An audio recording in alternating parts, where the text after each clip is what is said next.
Bismillahirrahmanirrahim. Assalamualaikum warahmatullahi wabarakatuh.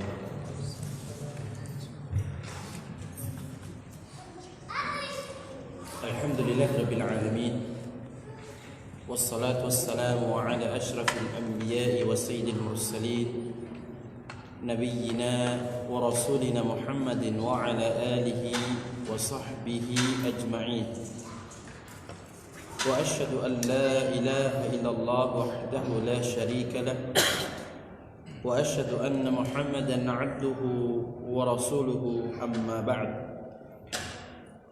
Alhamdulillah, puji syukur kita panjatkan kepada Allah Subhanahu wa taala dalam mengawali kajian ilmu, kajian tafsir yang mulia ini, yang mana berkat rahmat dan karunia-Nya kita bisa istiqamah di dalam belajar dan mempelajari serta memahami agama kita, agama Islam, khususnya firman-firman Allah Subhanahu wa taala. Salawat dan juga salam semoga senantiasa tercurahkan kepada junjungan kita dan panutan kita, baginda Nabi yang mulia Muhammad sallallahu alaihi wasallam, kepada keluarga beliau, para sahabatnya, dan orang-orang yang senantiasa mengikuti tuntunan Rasulullah sallallahu alaihi wa ala alihi wasallam.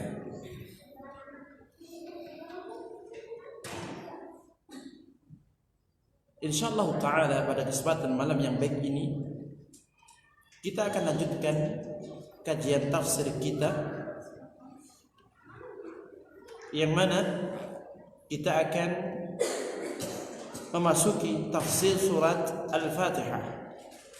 Setelah pada pertemuan sebelumnya kita selesai menjelaskan tafsir dari Basmalah. Sebelum kita baca penafsiran Al-Syekh Al-Allamah Abdurrahman As-Sa'di rahimahullah ta'ala, Allah Subhanahu wa ta'ala berfirman dalam surat Al-Fatihah, A'udzu billahi minasy syaithanir rajim. Bismillahirrahmanirrahim. Alhamdulillahi rabbil alamin. Ar-Rahmanir Rahim. مالك يوم الدين إياك نعبد وإياك نستعين اهدنا الصراط المستقيم صراط الذين أنعمت عليهم غير المغضوب عليهم ولا الضالين آمين. Berkata Syekh Abdurrahman As-Sa'di, wa'lam anna minal qawa'idil muttafaqa 'alayha baina salafil ummah wa a'immatiha al-imanu bi asma'illahi was sifatih. Ketahuilah bahwasanya di antara kaidah yang telah disepakati oleh para ulama salaf dan imam-imam salaf adalah keimanan terhadap nama-nama Allah dan juga sifat-sifatnya, wa ahkamus sifat, dan juga beriman terhadap hukum-hukum sifat. Fayu'minuna mathalan bi annahu ar-rahmanur rahim. Maka mereka para ulama salafus salih beriman sebagai contoh terhadap nama Allah Ar-Rahman dan juga Ar-Rahim. Dzur rahmatil lati ittasafa biha, yakni zat yang memiliki rahmat yang dengannya disifati Allah Subhanahu wa taala. Al-muta'alliqati bil marhum, yang terkait erat dengan hamba yang dirahmatinya. فالنعم كلها atharun min athari rahmatih, maka seluruh nikmat tanpa terkecuali ini merupakan bukti dan dampak dari sekian banyak curahan rahmat Allah kepada hambanya. Wa hakadha fi sa'iril asma', demikian pula dalam nama-nama Allah yang lain. Yuqalu fil alim, dikatakan pada salah satu nama Allah, Al-Alim, yang Maha mengetahui. Innahu alimun dzu ilmin, sesungguhnya Allah zat yang Maha mengetahui, yang memiliki ilmu.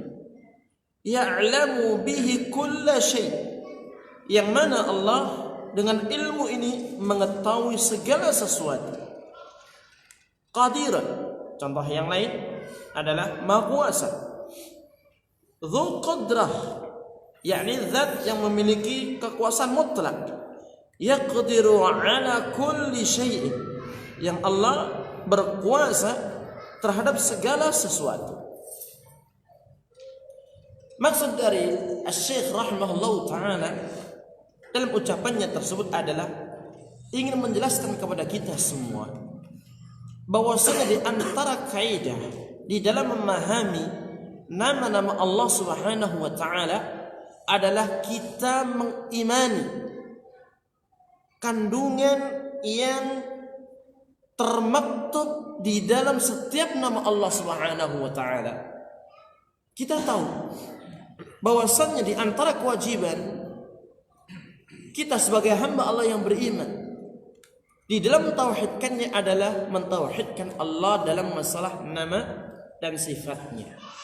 Artinya kita menetapkan seluruh nama-nama Allah, seluruh sifat-sifat Allah sebagaimana yang Allah tetapkan dalam Al-Quran maupun ditetapkan oleh Rasulnya di dalam hadis yang sahih. Kita menetapkan ini ya memiliki aturan, dan aturan itu adalah tidak boleh di dalam menetapkan kita menyimpangkan dari makna yang sebenarnya, mentakwilnya. Tidak boleh bagi kita untuk membagaimanakan nama atau sifat Allah Subhanahu wa taala. Yang ketiga, tidak boleh menyerupakan sifat atau nama Allah Subhanahu wa taala dengan makhluknya. Dan yang keempat, tidak boleh mengingkari satupun nama ataupun sifat Allah Subhanahu wa taala. Dan inilah yang diinginkan oleh ulama ahlu sunnah wal jamaah yang banyak sekali dijelaskan di kitab mereka. Kita bisa melihat kitab Al-Aqidatul Wasithiyah oleh Syekhul Islam Ibnu Taimiyah, bagaimana beliau menjelaskan secara detail kita beriman kepada Allah dalam hal asma wa sifat.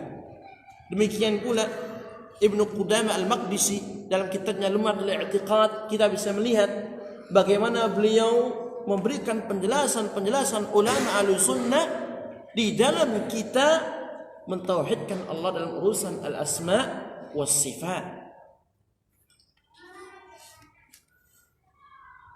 Perlu kita ketahui, manusia di dalam mengimani nama dan sifat Allah secara umum terbagi menjadi dua golongan.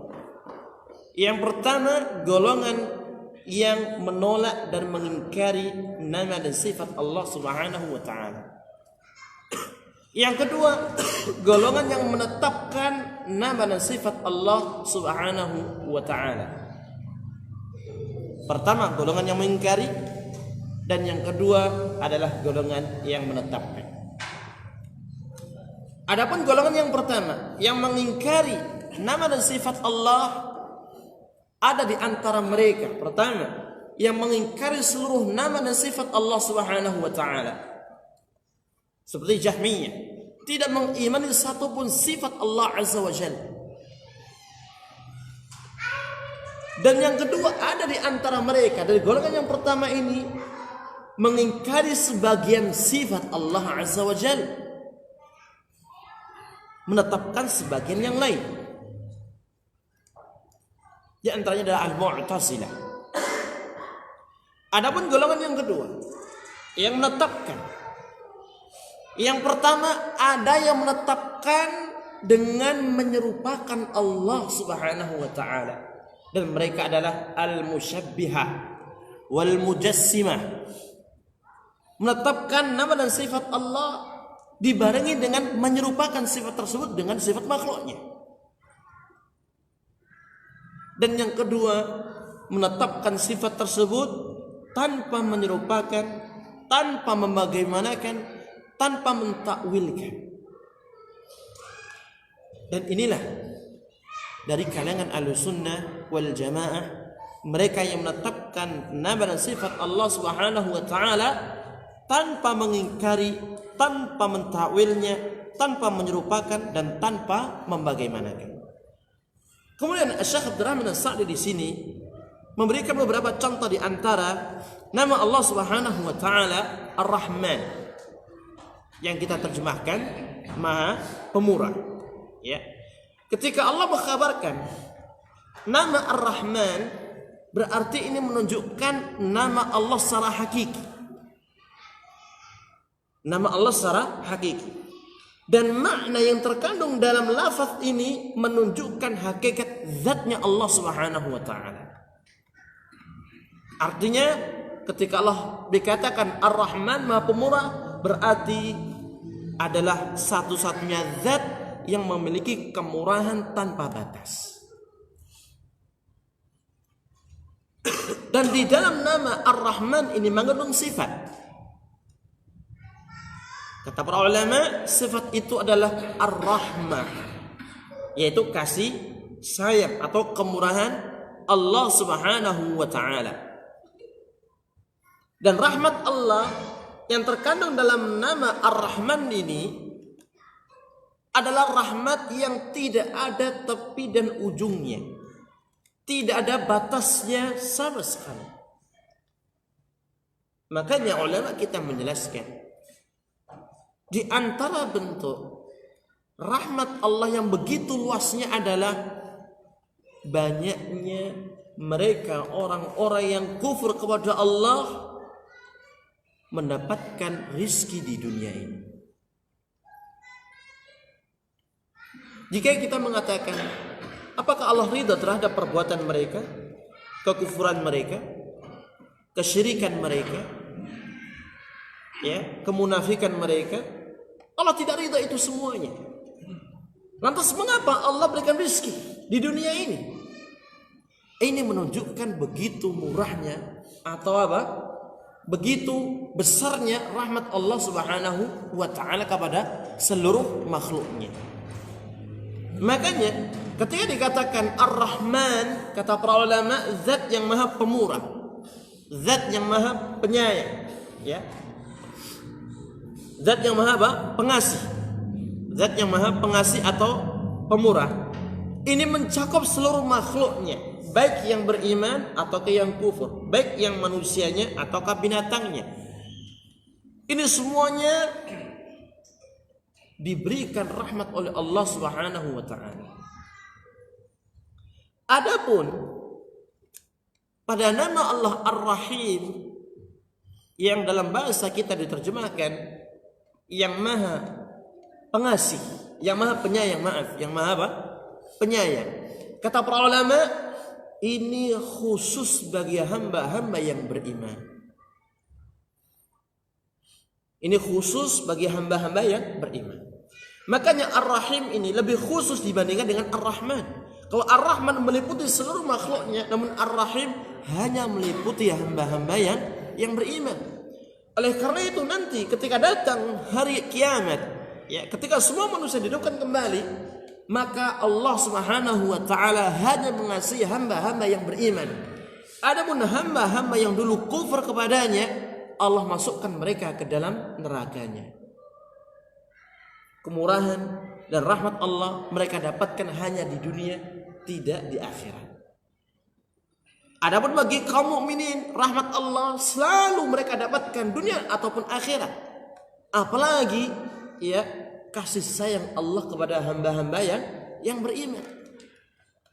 Sampai-sampai dalam hadis yang sahih Nabi menjelaskan kepada kita hancurnya dunia seisinya itu lebih ringan di sisi Allah daripada terbodohnya satu jiwa mukmin. Ini menunjukkan begitu berharganya jiwa seorang mukmin di sisi Allah Subhanahu wa taala. Sampai-sampai dibandingkan dengan dunia ini kalau hancur tidak apa-apanya dibandingkan dengan meninggalnya jiwa seorang mukmin kepada Allah Subhanahu wa taala. Kemudian juga dicontohkan nama Allah Al-Alim yang Maha mengetahui. Allah memiliki nama Al-Alim yang Maha mengetahui.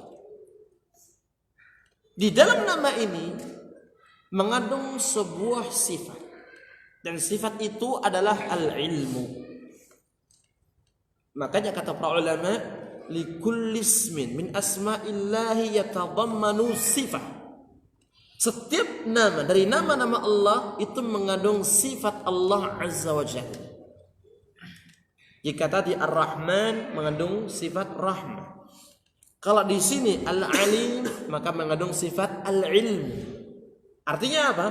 Allah memiliki ilmu yang tiada batasnya. Kemudian perlu kita tambahkan, apabila nama Allah Subhanahu wa taala diambil dari turunan kata yang membutuhkan objek, dalam bahasa disebut dengan fi'lun muta'addi,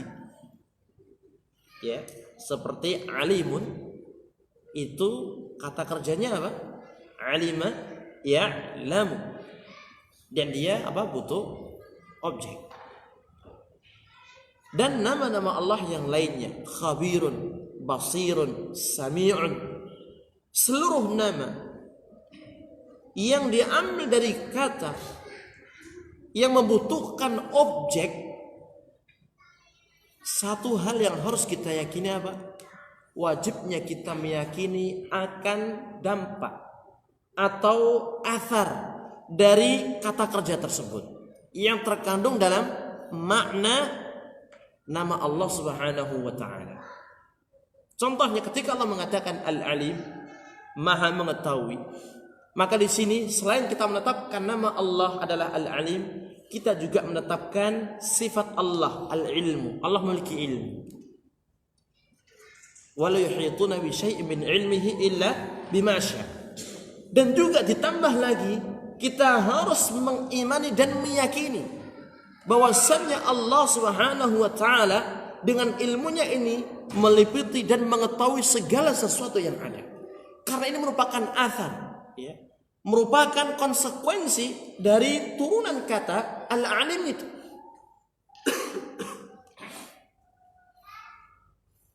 Seperti halnya Ar-Rahman, di samping kita menetapkan itu adalah nama Allah, kita juga menetapkan sifat Allah Ar-Rahmah.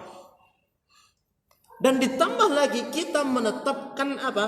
Adanya asar dari rahmat Allah itu kepada hambanya. Binatang dapat rezeki, manusianya dapat rezeki, jinnya pun juga dapat rezeki.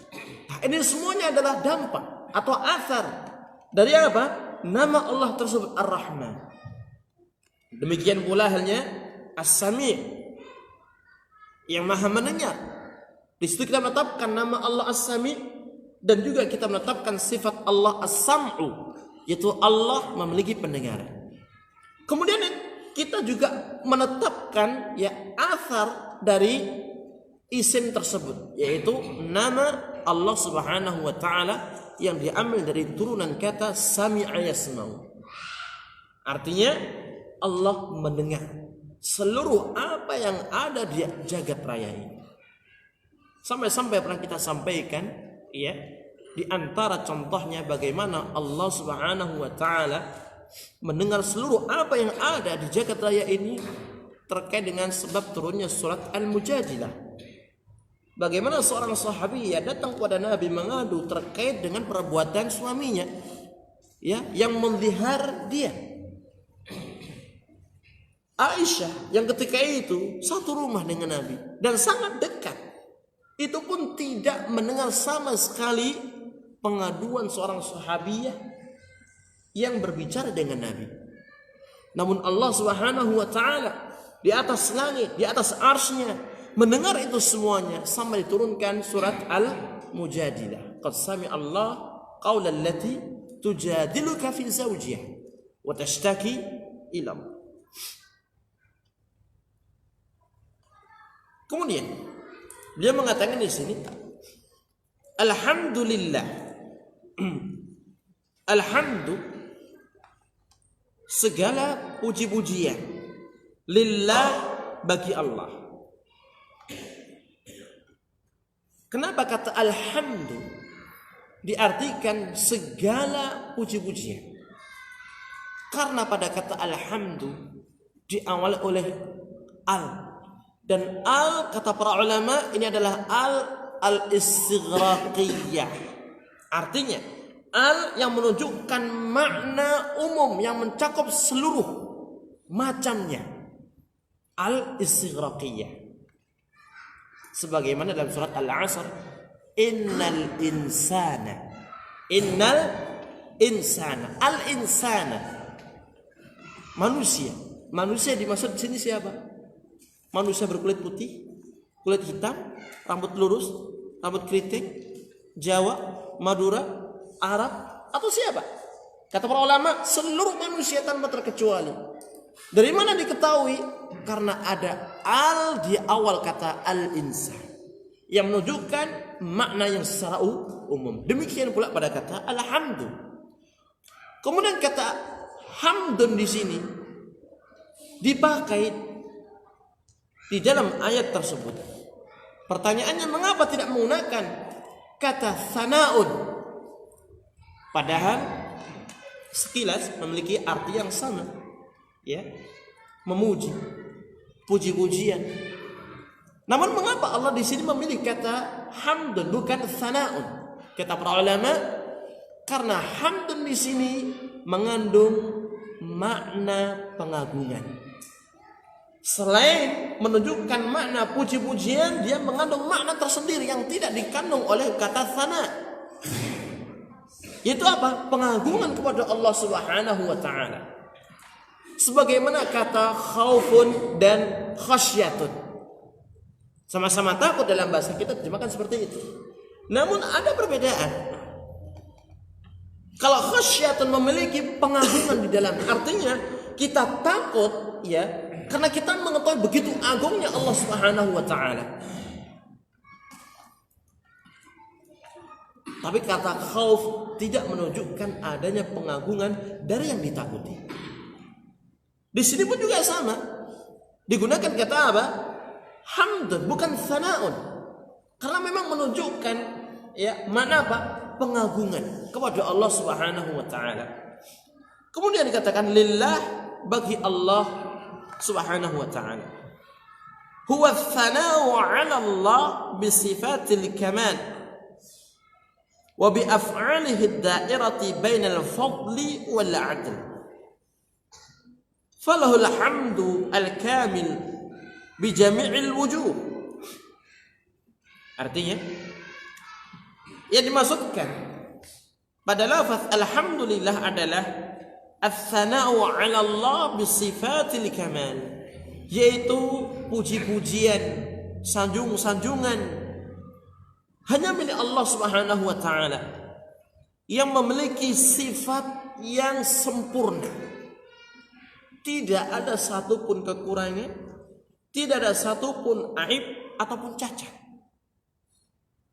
Baik dari nama ataukah dari sifat-sifat Allah Subhanahu wa ta'ala.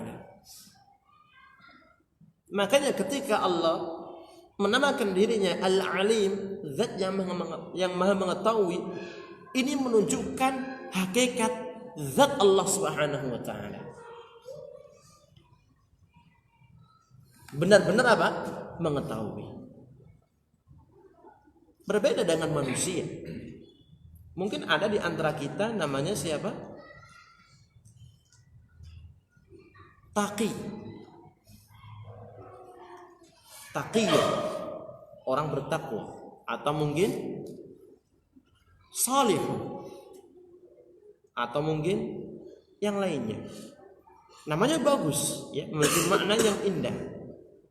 Orang yang bertakwa, orang baik, atau mungkin muslihun, orang yang melakukan apa? Perbaikan. Namun kenyataannya apakah nama ini selalu identik dengan orangnya? Ternyata tidak. Berapa banyak nama itu baik, saleh, taqi, ya kan?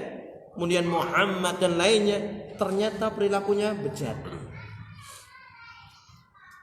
Betul? Iya. Ini berlaku bagi manusia, tidak berlaku bagi Allah Subhanahu wa taala. Ketika Allah menamakan dirinya Al-Alim, As-Sami', Al-Basir, maka itulah hakikat zatnya Allah Subhanahu wa taala. Sama persis dengan apa yang Allah kabarkan kepada kita dengan nama itu.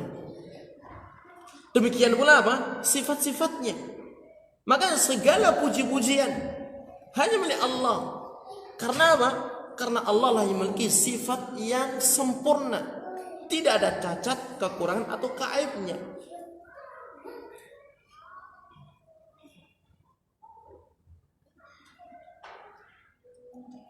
Wa bi af'alihi, dan juga puji-pujian, sanjung-sanjungan, ya, terpanjatkan, terlimpahkan dan hanya milik Allah Subhanahu wa taala, yang seluruh perbuatan Allah Subhanahu wa taala itu tidak terlepas dari dua hal. Imma berdasarkan kemahamurahan Allah, atau berdasarkan keadilan Allah Subhanahu wa taala. Di dalam kita beriman kepada Allah, kita harus meyakini akan perbuatan Allah Subhanahu wa taala. Dan di dalam kita meyakini, mengimani perbuatan Allah, kita harus meyakini bahwasanya seluruh perbuatan Allah itu berputar antara kemahamurahan Allah dan keadilannya. Tidak ada sama sekali kezaliman dalam setiap perbuatan Allah Subhanahu wa taala. Wa ma ana bidzalamin lil abid. Kata Allah, tidaklah aku melakukan kezaliman, ya, terhadap hamba-hambaku. Makanya banyak sekali di antara ayat-ayat Al-Qur'anul Karim yang berbicara tentang orang-orang yang zalim. Apa yang Allah katakan? Yadlimuna anfusahum, mereka menzalimi diri mereka sendiri. Ya, artinya tatkala mereka menjerumuskan dirinya ke dalam dosa dan maksiat, berarti telah menghalalkan dirinya terkena siksa dan azab Allah Subhanahu wa taala.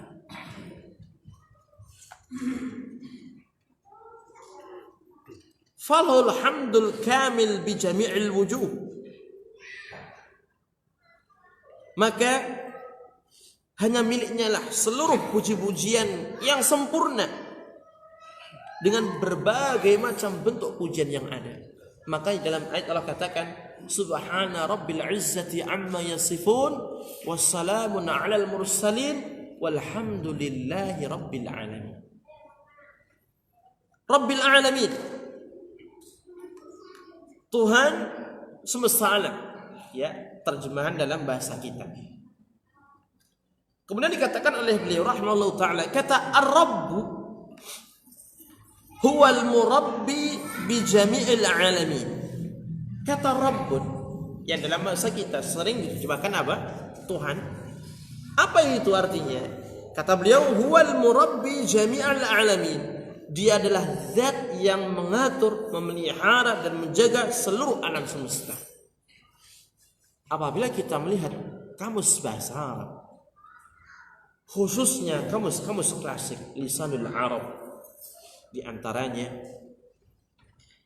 maka kita akan menjumpai bahwasanya kata Rabb, ya, tidak hanya sebatas memiliki makna Tuhan, tapi menunjukkan al-khalqu, yang menciptakan, menunjukkan juga yang memberikan rizki ciptaannya, ar-rizq, menunjukkan juga mengatur urusan ciptaannya, al-mudabbir, dan yang keempat menunjukkan, ya, kemutlakan kekuasaan Allah kepada seluruh ciptaannya, al-mulk, ya, Farrabbu huwal khaliqur raziqul murabbi al-malik.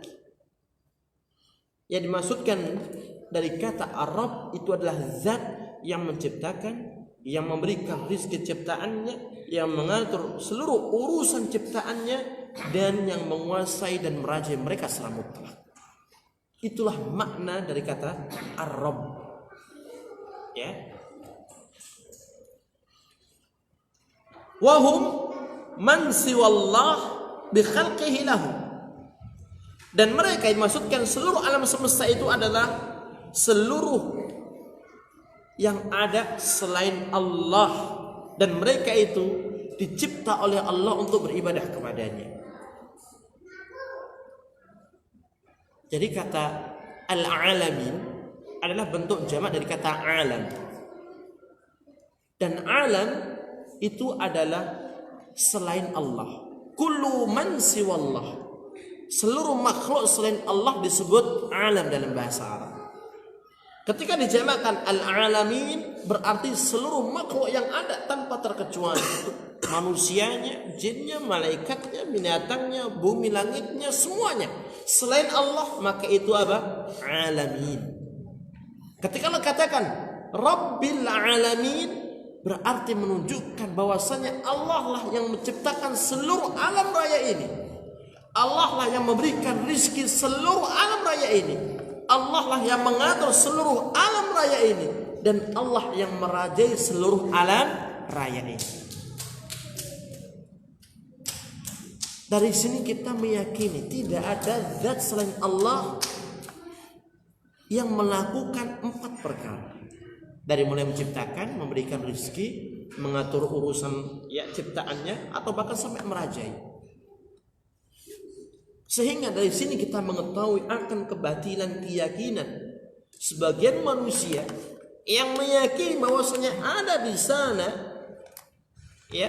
yang menjalankan bumi, entah namanya apa itu, yang memberikan rizki selain Allah, wa na'udzubillah min dzalik. Dan itu semuanya tidak terlepas dari kategori kesyirikan. Dan tepatnya jika kita meyakini adanya zat yang mampu memberikan rizki, mengatur urusan alam selain Allah, terjatuh dalam syirik rububiyah. Karena ini semuanya menyangkut perbuatan Allah Subhanahu wa taala. Menciptakan, perbuatan Allah. Memberikan rizki, perbuatan Allah. Mengatur urusan alam raya ini, menjalankan mataharinya dari timur ke barat, ya kan? Menjalankan malam dan siangnya, anginnya, semuanya perbuatan Allah Subhanahu wa taala. Demikian pula yang merajai seluruh alam semesta ini.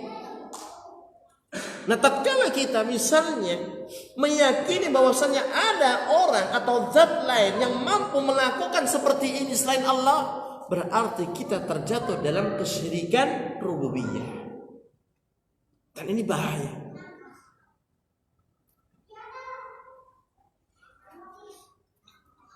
Wa i'daduhu lahumul alat, atau i'dadihi lahumul alat. Dan dengan Allah memberikan kepada mereka perangkat-perangkat untuk mereka bisa menjalani kehidupannya, wa in'amihi 'alaihim bi ni'amil 'azimah. Dan Allah memberikan nikmat kepada mereka juga dengan nikmat yang sangat agung. Allati law faqaduha lam yumkin lahumul baqa'u. Kalau seandainya mereka luput dari nikmat-nikmat Allah ini semuanya, tidak mungkin mereka akan bisa hidup di dunia. Fama bihim min ni'matin faminhu ta'ala. Maka tidaklah ada satupun nikmat yang mereka dapatkan kecuali itu berasal dari Allah Subhanahu wa ta'ala. Kita bisa hidup adalah nikmat dari Allah. Kita bisa menghidup udara segar, nikmat dari Allah. Kita bisa masuk agama Islam, nikmat dari Allah Subhanahu wa ta'ala.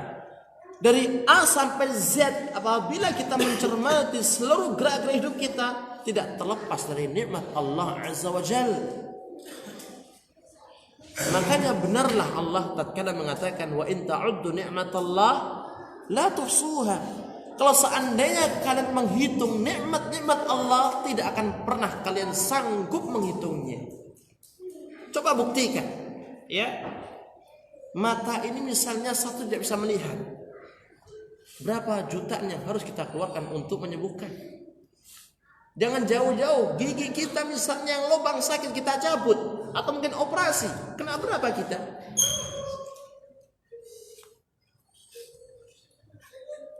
Rp500.000. Rp500.000 cuma satu gigi, ya. Coba kita lihat di rumah sakit, ya. Orang sedang sakit itu,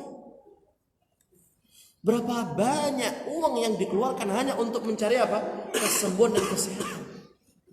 Dari situlah kita mengetahui betapa berharganya nikmat Allah tersebut.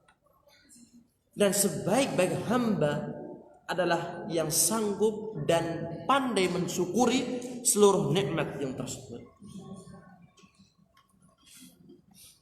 Kemudian dikatakan di sini oleh Syekh Abdurrahman As-Sa'di rahimahullah taala, wa tarbiyatuhu ta'ala li khalqihi naw'an. Ada?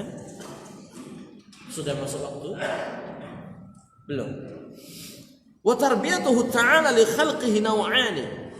Dan bentuk, ya, pemeliharaan dan penjagaan Allah kepada makhluknya ada dua macam. Pertama, ammah secara umum. Kedua, khassah secara khusus. Fal ammatu, adapun bentuk penjagaan dan pemeliharaan Allah secara umum terhadap makhluknya, hiya khalquhu lil makhluqin wa rizquhum wa hidayatuhum lima fihi masalihum allati fiha baqa'uhum fid dunya. Bentuk pemeliharaan Allah Subhanahu wa taala kepada makhluknya secara umum adalah dengan diciptakannya mereka, diberikannya rezeki mereka, demikian pula diberikannya, ya, arahan, hidayah terhadap perkara yang menjadikan baik urusan mereka sehingga mereka bisa tetap ada di dunia ini.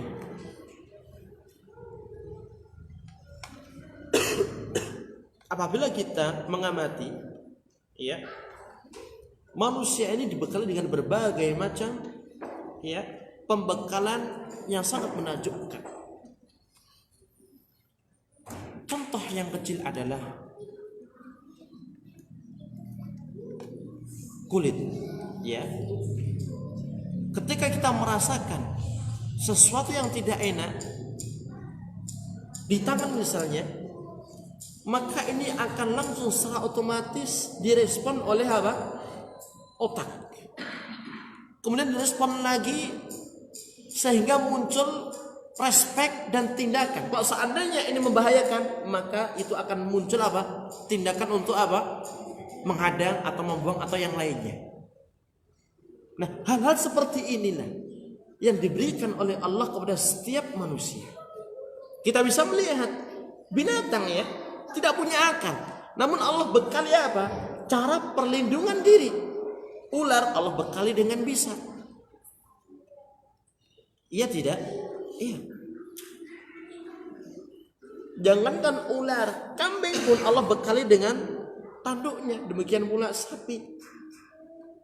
Dan binatang-binatang yang lainnya, apabila kita mengamati, pasti masing-masing di antara mereka Allah bekali dengan sesuatu supaya mereka bisa bertahan hidup di dunia ini. Seperti kita manusia, Allah banyak bekali kita semua. Yang paling besar di antaranya adalah akal. Ya, kita bisa bedakan, ya, antara orang normal dengan orang gila. Coba kita bersanding dengan dia. Apa perbedaannya?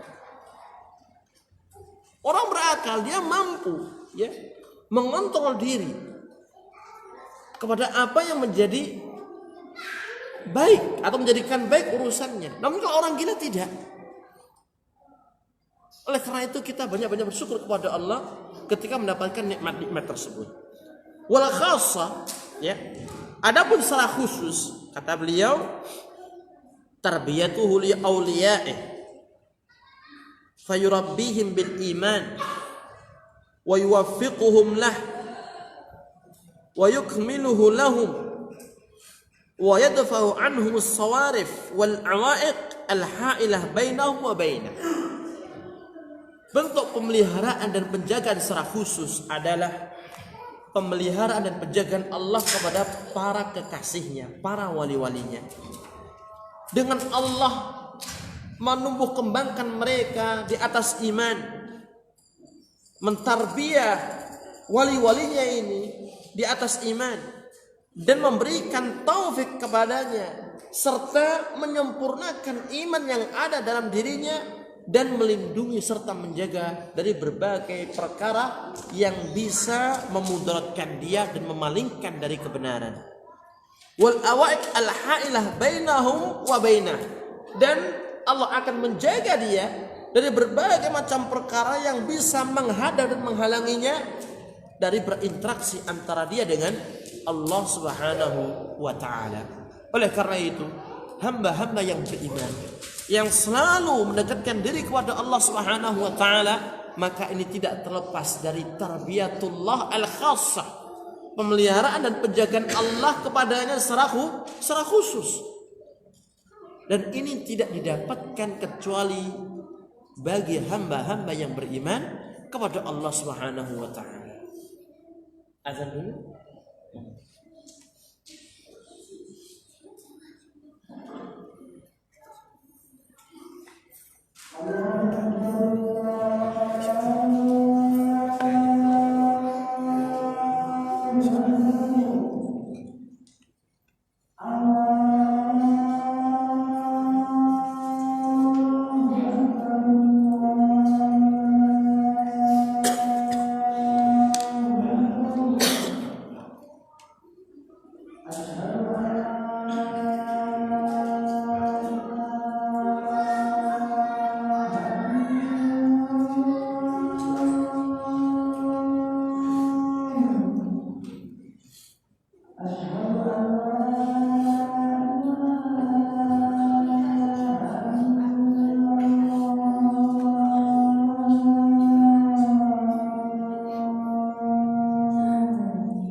Kita lanjutkan. Wa haqiqatuha, dan hakikat dari tarbiyah Allah secara khusus, tarbiyatut taufiqi li kulli khair, yaitu pemberian Allah Subhanahu wa taala akan taufiknya kepada hamba-hambanya yang beriman untuk melakukan seluruh kebaikan. Perlu kita tambahkan di sini ma'asyiral muslimin, bahwasannya kita setelah mendapatkan hidayah, setelah kita beriman kepada Allah Subhanahu wa taala, amat sangat membutuhkan dan terus membutuhkan akan taufik Allah. Taufik apa? Taufik untuk bisa beramal. Taufik untuk bisa mewujudkan segala apapun yang Allah perintah dan meninggalkan apapun yang Allah larang.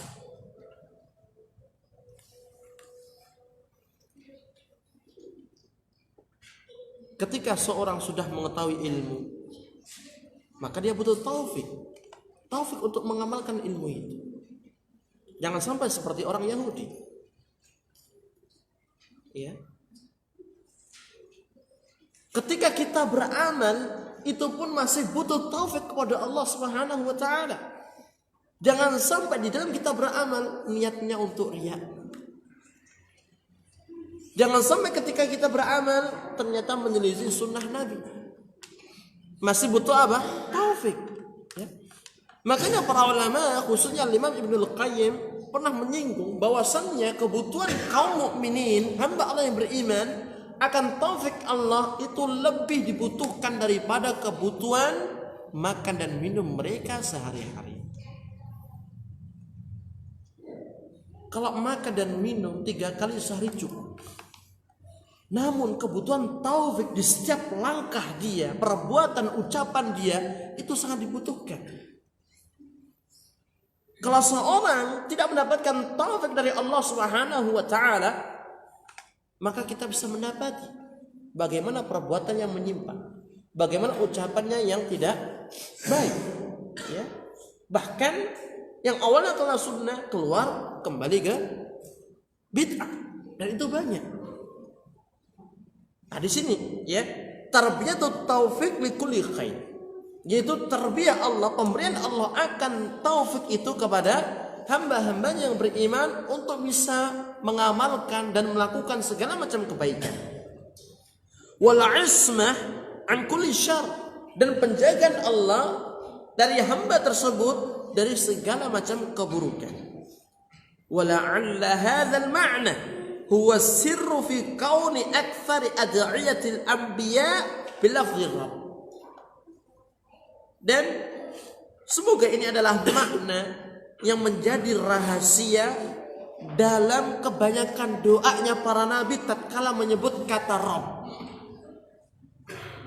Ya, ketika kita membuka Al-Qur'an dan ketika kita masuk dalam kisah para nabi dan rasul yang ditentang dakwanya oleh kaumnya, maka kebanyakan para nabi dan rasul itu berdoa dengan menggunakan kata Rabb. Seperti ucapan dan doanya Nabi Nuh. Qala Nuh, Rabbi innahum asawni. Innahum asawni. Wattaba'u man lam yazidhu maluhu wa waladuhu illa khasara. Dan Nuh berkata, Rabbi, wahai Tuhanku. Ya. Tidak mengatakan ilahi. Ya. Tapi menggunakan lafaz apa? Rabbi. Nah, itu yang dimaksudkan oleh Asy-Syaikh Abdurrahman As-Sa'di di sini, ya. Wala'alla hadzal ma'na huwa sirru fi kauni aktsari ad'iyatil anbiya bil lafzi Rabb. Dan ini ya bisa jadi adalah makna yang terkandung ya pada kebanyakan doanya para nabi dengan menggunakan kata Rabb. Apa itu? Fa innama talibahum kullaha dakhilatun tahta rububiyyatihil khassah. Artinya karena sesungguhnya permintaan mereka para nabi dan rasul itu semuanya masuk dalam tarbiyah Allah secara khusus. Kita tahu nabi mengemban amanah dari Allah yang besar. berdakwah dengan begitu sabarnya dan telatennya, istiqamah di dalam menjalankan perintah Allah.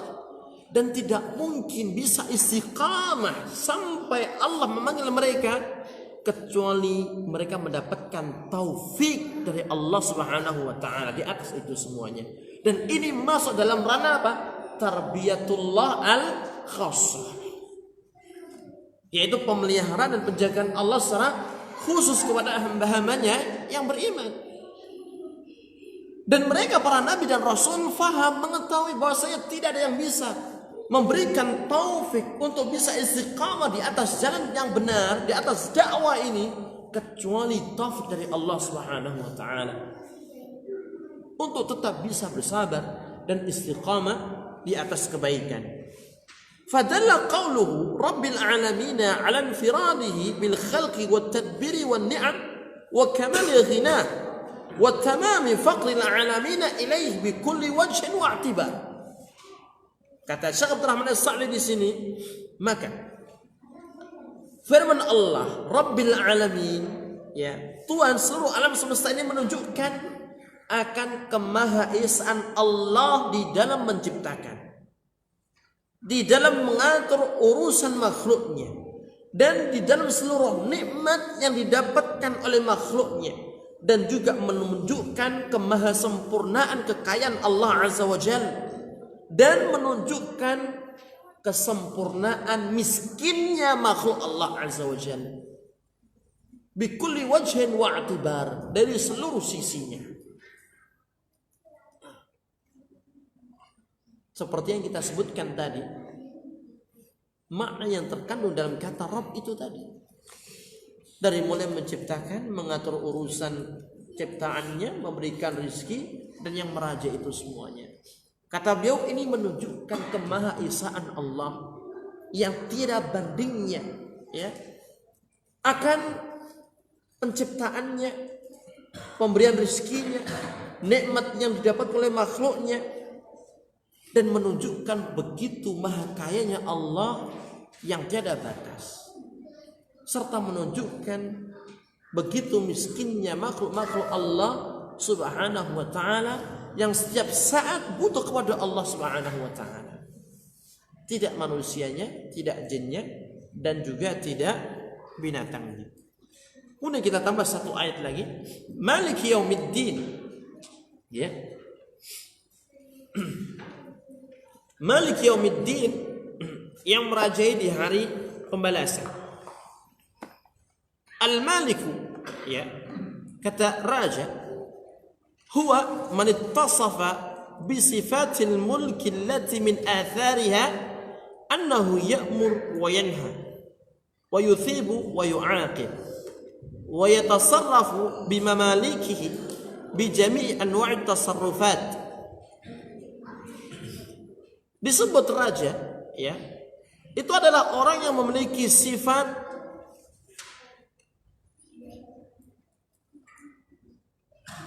al-mulk, yakni penguasaan, yang menguasai, yang diantara bentuk dampak kekuasaan dia berwenang untuk memerintah, berwenang untuk melarang, demikian pula memberikan ganjaran atau menyiksa atau berbuat apapun terhadap, ya, bawahannya dengan berbagai macam perbuatan yang ia keinginkan.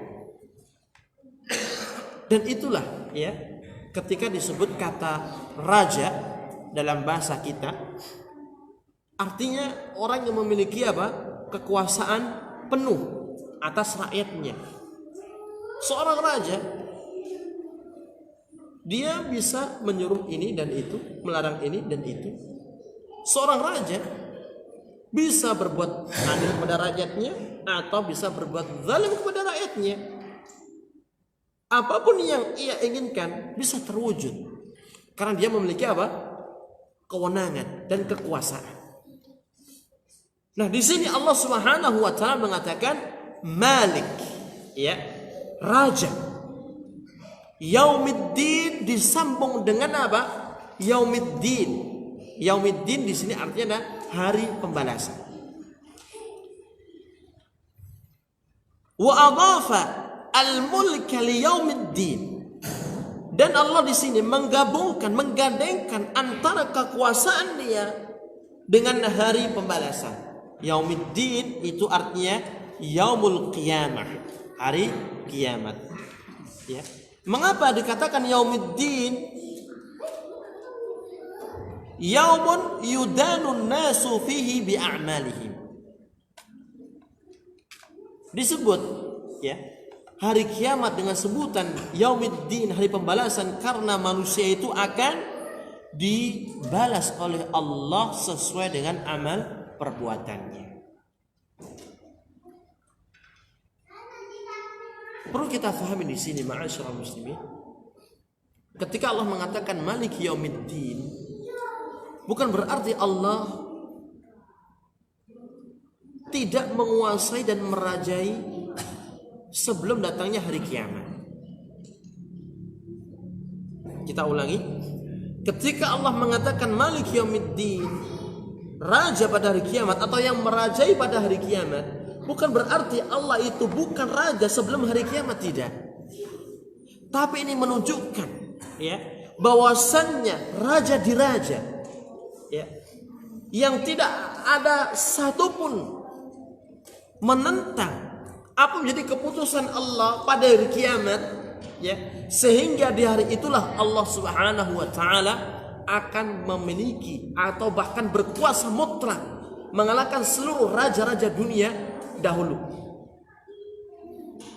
Dan di sini tersimpan sebuah harapan bagi orang-orang yang terzalimi di dunia, karena mereka nanti akan bisa mengadu kepada Allah yang merupakan raja di hari pembalasan.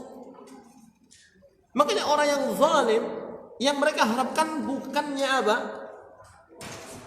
apa yang inginkan di dunia, akan tetapi yang biasanya diharapkan dan kebanyakan diharapkan adalah kemahaadilan Allah nanti di akhirat. Apalagi di zaman yang keadilan digadaikan. Mau menuntut haknya justru dipersulit. Mau menuntut haknya justru malah dituduh yang tidak. Makanya orang-orang yang lemah, orang-orang yang zalim, mereka hanya berharap kepada Allah Subhanahu wa taala nanti di hari akhir, di hari pembalasan, untuk memberikan balasan yang setimpal terhadap perbuatan orang-orang yang menzaliminya di dunia. Khairiha wa syarriha, yang mana Allah akan membalas seluruh perbuatan manusia, apakah itu baik ataukah yang buruk. Lianna fi dzalika al-yawm yadhharu lil khalqi tamam adh-dhuhur kamalu mulkihi wa adlihi wa hikmatihi. Karena pada hari itu, hari kiamat ya, akan nampak jelas, sejelas-jelasnya akan kemahasempurnaan Allah dalam kekuasaannya. Demikian pula kemahaadilan Allah dan kemahabijaksanaan Allah Subhanahu wa taala. Kalau raja di dunia di dalam menghukumi terkadang masih ada kasih sayang terhadap kerabat atau yang semisalnya. Namun bagi Allah tidak. Allah memiliki keadilan. Allah memiliki al-hikmah. Allah memiliki kekuasaan mutlak dan tidak bisa diganggu gugat. Dan inilah yang diharapkan oleh seluruh manusia tatkala mereka mendapatkan kezaliman di dunia dahulu, ingin mendapatkan keadilan dari Allah Subhanahu wa taala. Wan qita'i amlakil khalaiq, dan di hari itu akan nampak juga dengan begitu jelasnya akan terputusnya seluruh kekuasaan makhluk yang dulu pernah memerintah di dunia. Yang dulunya menjadi raja tidak berlaku lagi di akhirat, menjadi seperti manusia yang lain. Yang dulunya presiden, perdana menteri ya, atau bahkan yang dulunya Fir'aun di dunia yang ditakuti sekali, tidak ada apa-apanya mereka ketika datang hari kiamat. Akan nampak jelas itu semuanya. Mereka akan tertunduk hina, tidak bisa menegakkan kepalanya melihat ke atas. Kenapa? Karena mereka tahu bahwasannya hari itu adalah hari di mana Allah berkuasa penuh kepada mereka. Hatta innahu yastawi fi dzalika al-yawm al-muluku war-ra'aya wal-'abid wal-ahrar. Sampai-sampai pada hari itu, hari kiamat, akan menjadi sama para raja yang dulu di dunia menjadi raja. Demikian pula sama dengan rakyatnya, sama dengan hamba atau budak sahaya, atau sama orang merdekanya. Kulluhum mad'ununa li'azamatih. Mereka semuanya tanpa terkecuali tunduk, hina, ya, lantaran keagungan Allah Subhanahu wa taala. Khadi'una li'izzatih muntadhiruna limujazatih. Mereka tunduk, ya, lantaran kemahagagahan dan kuasaan Allah, sambil menunggu akan pembalasan Allah kepada mereka. Rajuna thawabah, mereka mengharapkan, ya, pahala Allah. Khaifuna min iqabih, mereka takut akan siksa Allah. Falidzalika khassahu bidzikri, oleh karena itu di situ Allah mengkhususkan penyebutan yaumiddin. Wa illa fahuwal maliku liyaumiddin wa li ghairihi minal ayyah. Jika tidak, maka Allah Subhanahu wa taala adalah sebenar-benarnya raja, baik di hari kiamat maupun di hari-hari yang lainnya sebelum hari kiamat.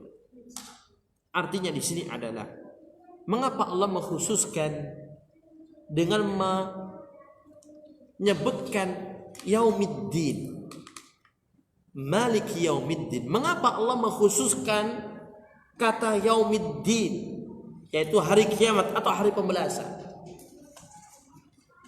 Kata Asy-Syaikh Abdurrahman As-Sa'di di sini, karena di hari itulah nampak jelas akan kemahakuasaan Allah, kemahaadilan Allah Subhanahu wa taala, dan kemahabijaksanaan Allah.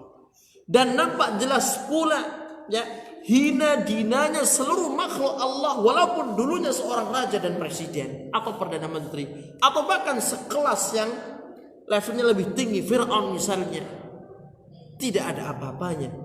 Itu semuanya akan nampak jelas bagi seluruh umat manusia. Demikian pula bagi seluruh umat jin dan seluruh malaikat. Hanya Allah lah yang memiliki kekuasaan yang mutlak, yang tidak bisa satupun, ya, merendahkan atau bahkan menyepelekan kewenangan Allah Subhanahu wa taala. Baik, ini saja yang bisa kita sampaikan. Insyaallah taala kita akan sambung lagi pada tafsir ayat berikutnya باذنillah taala. Wa akhiru da'wana alhamdulillahi rabbil alamin. Wassallallahu ala nabiyyina Muhammadin wa ala alihi wa sahbihi wa sallam. Subhanakallahumma wa bihamdika asyhadu an la ilaha illa anta astaghfiruka wa atubu ilaika. Wassalamu alaikum warahmatullahi wabarakatuh.